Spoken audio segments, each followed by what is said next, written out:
Hello and welcome to Startup Champions 2.0, the show where you meet and learn from National Startup Award winning founders. In the episode today, you will learn from two startup champions from the enterprise system space. They are Annexy and Lead Squared. Bha, Ra and Ta. That means Bhav, Rag and Tal. A lot of entrepreneurs are building for Bharat. This means they are creating products and services that solve important problems for the next billion users in Bharat.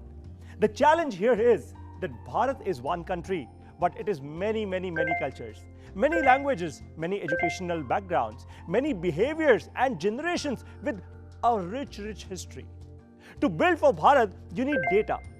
Data that helps you deeply understand the next billion users. You know, they say that data is the new oil. They're right. In a digitally connected world, data is everything. Data is value, data is valuation too. And finally, data is decision and data is direction.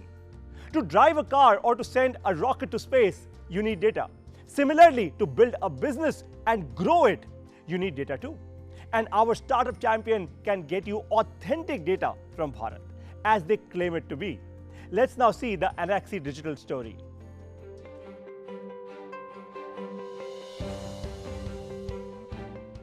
We created a digital runner platform. The idea was that we will provide first KYC on demand, then data on demand, and now we are trying to become the growth partner for any organization, whether it is private or social organization, whosoever wants to scale to tier 2, tier 3, tier 4 parts of India. We want to become that growth channel. In India, even if we talk about top 500 companies, they have offices or direct presence in maybe 150 cities of India. Beyond that, they don't have a direct presence. But India overall has almost 748 plus districts.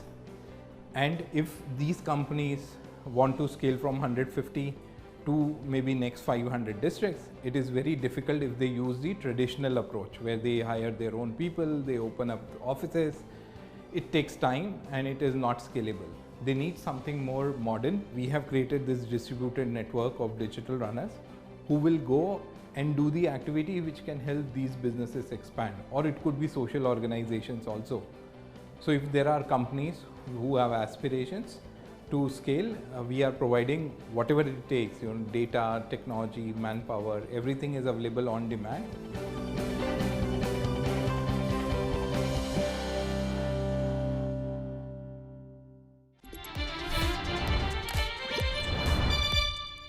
So Aarti and Govind, welcome to Startup Champions 2.0. Thank you. My first question to the both of you is, look, you've created India's reach engine. That's what you call Annexy to be. Let's now tell our viewers how you actually do it with your product. Sure. So here's your phone.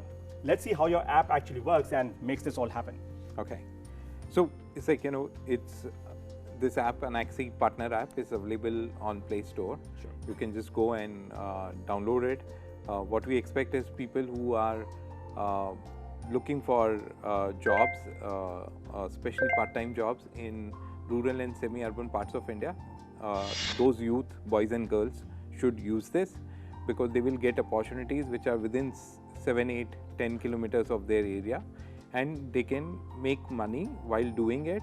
And these are mostly phygital kind of tasks where they will need to go make a physical visit, go and talk to somebody, ask some questions, collect some data and input it into our mobile app, because of which they will be able to make money. If they do it correctly, they will make money. So we have this app, it has a lot of options related to first getting trained. So they need to undergo a particular training.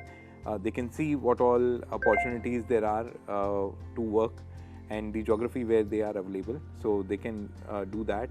While taking up any of these opportunities, they will need to also put their exact location where all they want to work. So they might have choice of, I'll show you, it's like, how it looks like. So these are various opportunities, what is at any moment of time available on our app.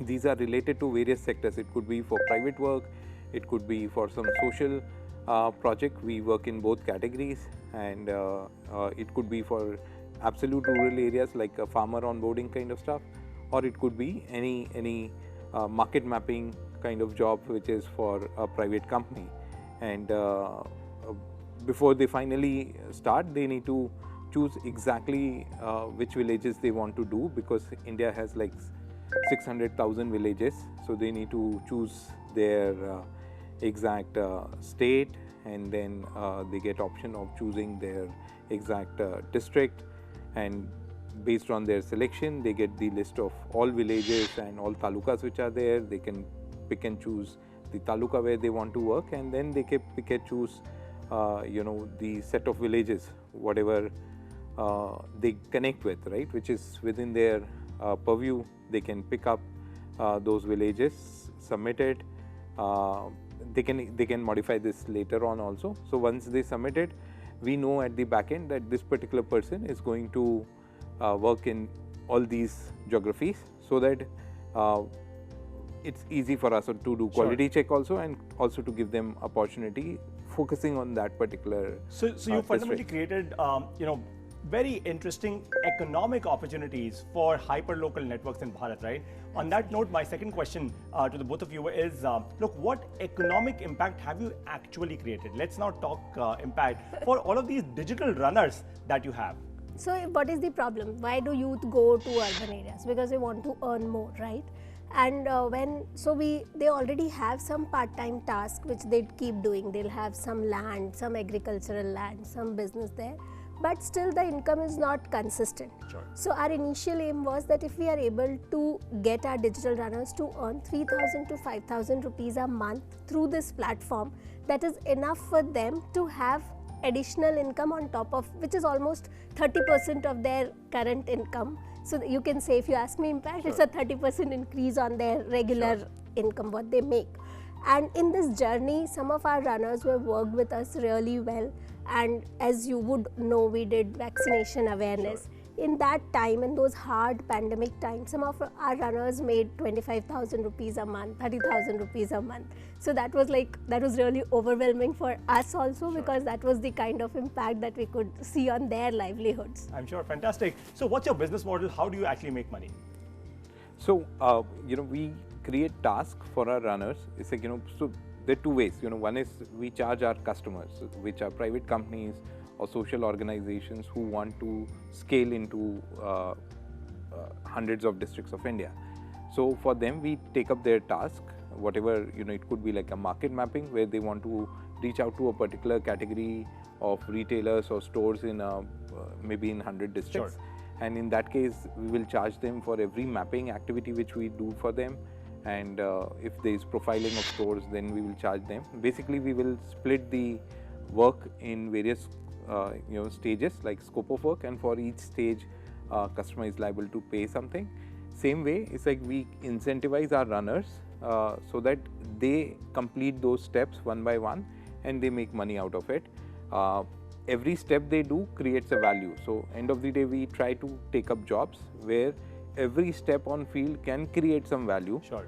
And that value should be significant enough for customer to pay. Fantastic. So that's why every task basis is what we Which is charge. pretty touch simple point. and forward, right? Yeah. So what's your marketing strategy? Because a lot of our entrepreneurs would want to really learn, how do you get these customers? How do you reach out to them?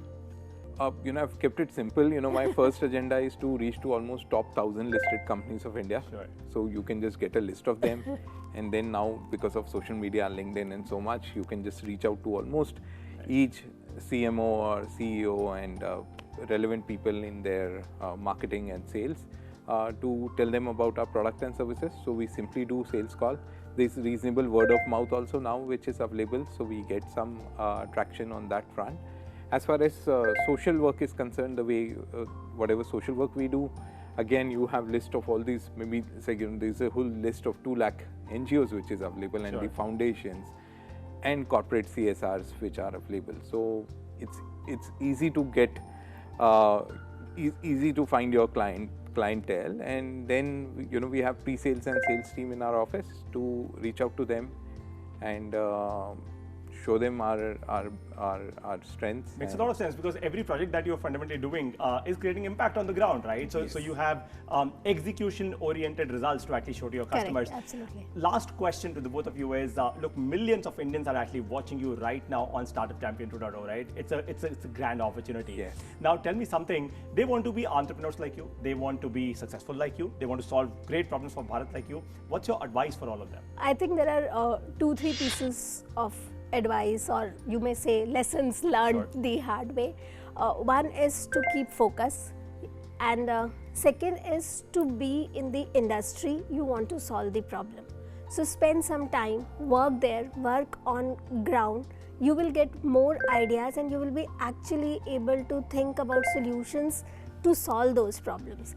From an outsider perspective, when you look at industry, grass is always greener on the other side. So you think, oh, there's a lot of opportunity and there's a lot of things happening there. But when you actually deep dive there are reality checks. Sure. So spend some time there, learn through experience, and then probably figure out what you want to do. Fantastic. Any advice from you? I always talk about scalability. Whatever idea you feel you want to work as an entrepreneur, you should look at whether it is scalable or not.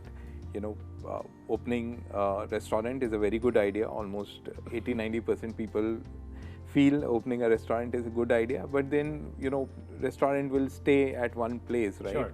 Rather than opening a restaurant, think about Zomato and Swiggy. It's like, you know, they Got it. without owning So, a so single you're all about restaurant. scale. Without Fantastic. owning a single restaurant, they are like everywhere. Makes a lot of sense. All right. So on that note, the top 2 lessons of the session are: number 1, data is everything. If you can build a large data set that is valuable for a company or a network, you can and you will build a large enough business. That's for sure. They've done it. Number 2, start learning about network effects. With data and network effects put together, you can create hyper-local networks within India. You can unlock wealth that trickles down to the very last mile in Bharat, almost like the world's largest offline social network. It's now time to take the audience's question. Look, our audience at times, they ask some very tough and very relevant questions. So are you ready? Yeah. Fantastic. So let's take the first question from our audience today. Hi, my name is Urvashi and my question is for Anaxi. How do you train such a large service on the customer's product, and what would happen if they do false promises while selling it or promoting it? I actually like this question. It's my forte. So one thing that we have done, I think, really well is being able to train our runners. We have a rigorous training program where our runners need to do online, they have a course module that they need to go through. They have an online assessment, and the assessment is as hard as 100% is the qualification criteria. They need to keep doing the training and assessment till they get 100%. Okay. And next is obviously we do online sessions also, we do query resolving. We have a full-fledged support team in our office that takes care of any on-field problems that they face.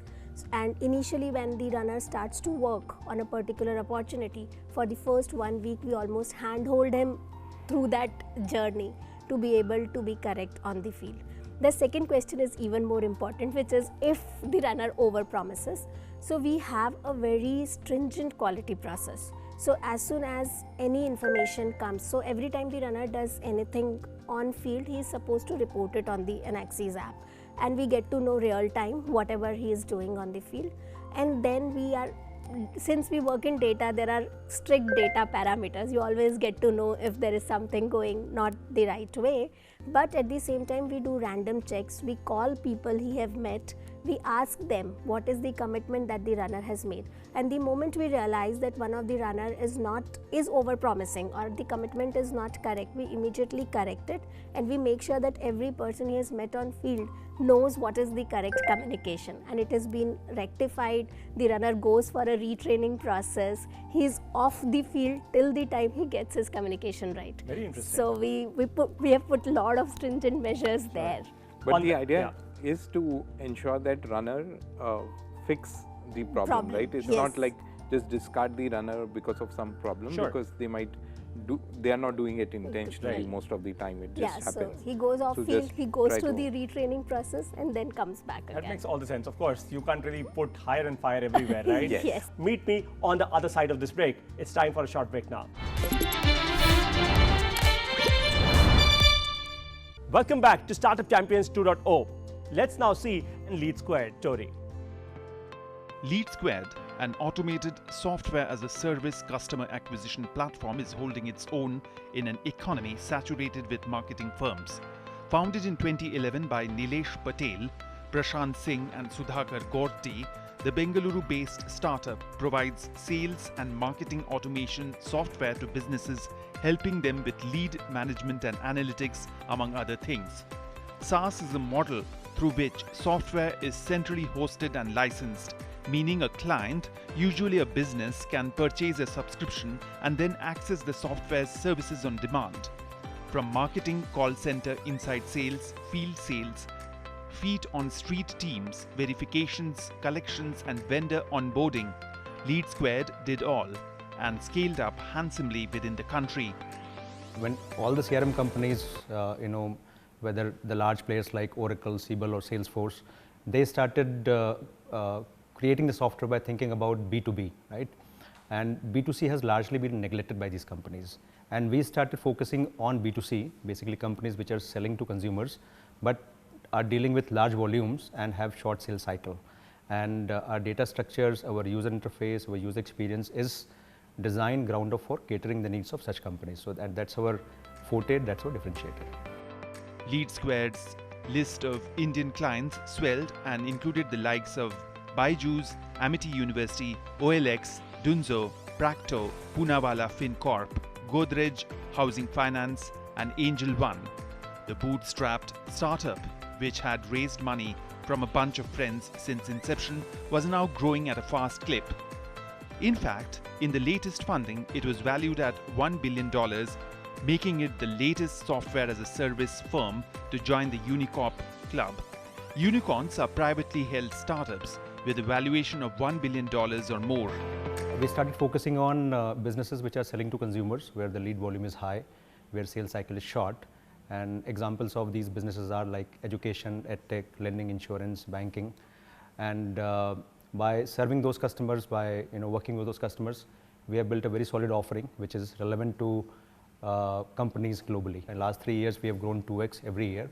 And I think at some point of time, when you're growing so fast, you have the large market share, investors cannot ignore you, right? And I think that's reflecting in the latest valuation, latest size of the funding. The platform has recently set up a team in the Asia Pacific region and has a small presence in Africa. Lead Squared is a classic example of India's ingenuity in the field of startup, winning the National Startup Award in the process. With a unicorn status, they will now look to capture the world market.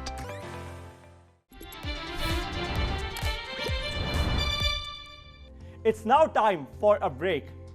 When I see you on the other side, we will together take step number 25th of how to start a startup.